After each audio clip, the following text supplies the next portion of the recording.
Hey there, language enthusiast. Get ready for a deep dive into the fascinating world of linguistics. Linguistics. Yeah, where we'll be exploring how languages change over time. And you've come to the right place. Because today, Ah, we're tackling a phenomenon that throws a bit of a wrench into our usual understanding of sound change. It's called intervocalic devoicing. intervocalic devoicing. Okay, let's unpack that. Okay, What is it, what is it? and why is it so interesting? Well, we often think about language change as a process of simplification, right? Sounds morphing to become easier to pronounce over time. Right.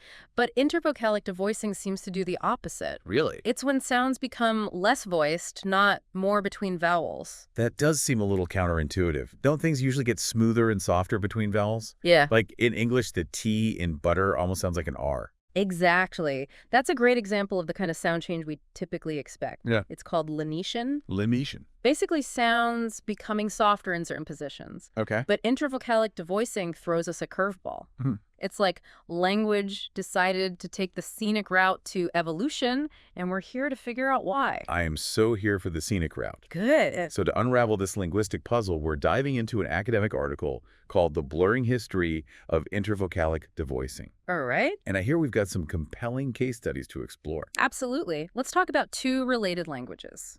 Berawan and Kiput, both spoken in Borneo. Borneo. Yeah. Okay, paint me a picture. Okay. Where do these languages fit into the grand scheme of language families? They belong to the Malayo-Polynesian language family, which is this huge and fascinating group of languages spoken across Southeast Asia and the Pacific. Wow. You might have heard of some of its other members, like Hawaiian or Tagalog. Right. That rings a bell. Okay.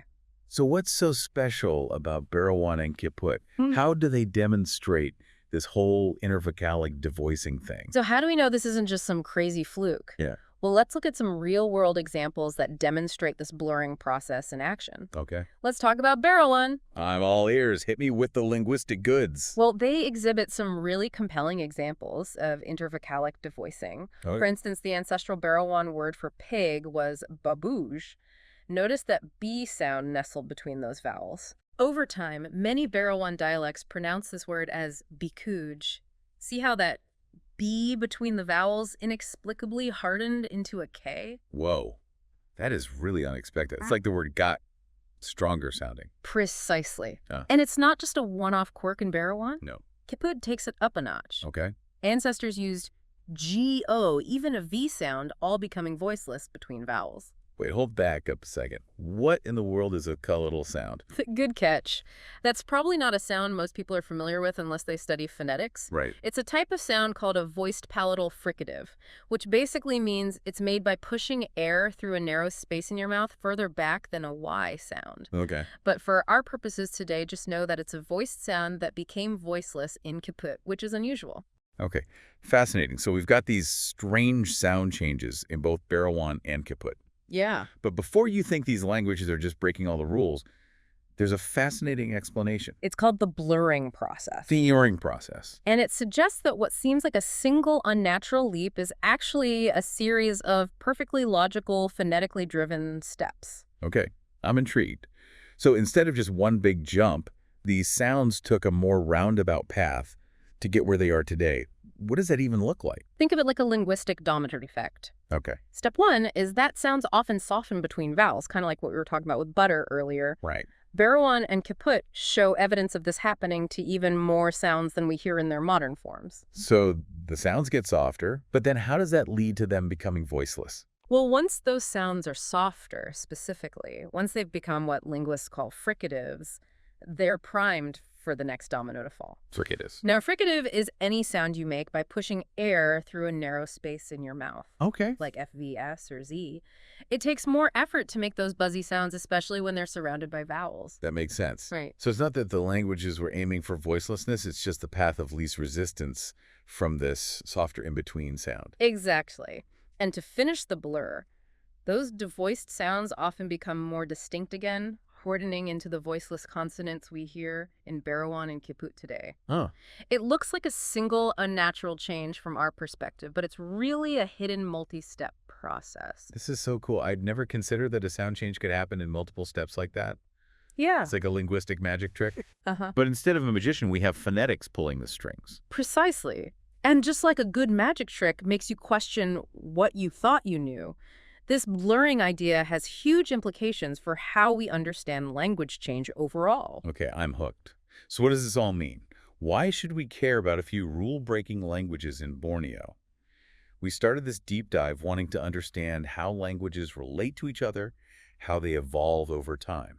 And that's exactly what makes this so relevant. This research challenges the assumption that some sound changes are just random accidents. It suggests that even something like intervocalic devoicing, which seems to go against the grain of how sounds usually change, can be explained by this chain reaction, this blurring process. So it's not just about these specific languages, it's about how we trace those long-term connections between languages. Right. You're interested in those long-term connections the way Latin's vita branched out into French vie and English life. Intervocalic devoicing, even when explained by the blurring process, throws a curveball at our understanding of those relationships. It means that those sound similarities we use to trace language families aren't always straightforward. So we can't always rely on those sound similarities to trace language evolution. It makes things more complex, that's for sure. Right. But it also makes it more like detective work. Yeah. When you see a sound change that seems to defy the rules, like in Berawan and Kiput, it's a clue that something fascinating is going on beneath the surface. A hidden story, millions of utterances in the making. It's like those how it's made videos, but for language. You think you understand how something works, and then bam, hidden steps and intricate processes you never even imagined. Exactly. And the more we learn about these processes, the more we realize that language evolution isn't always about simplification. It's about finding the most efficient pathway, even if it seems counterintuitive at first glance.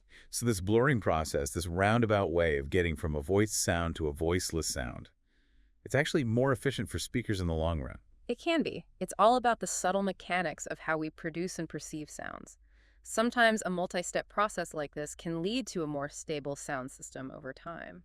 That's fascinating. And it really underscores just how complex and nuanced language change really is. Absolutely. It's a reminder that there's always more to learn, more layers to uncover, and that even seemingly unnatural changes often have a perfectly logical explanation if we dig deep enough. This has been such an eye-opening deep dive. I feel like I need to go back and re-listen to everything we've talked about just to let it all sink in. But in the meantime, what's the one big takeaway you hope our listener walks away with today? If you remember nothing else, remember this. Language is dynamic. It's constantly evolving, and sometimes the most unexpected changes can reveal the most fascinating stories about how language works. Perfectly said. A huge thank you to you for joining me on this linguistic adventure.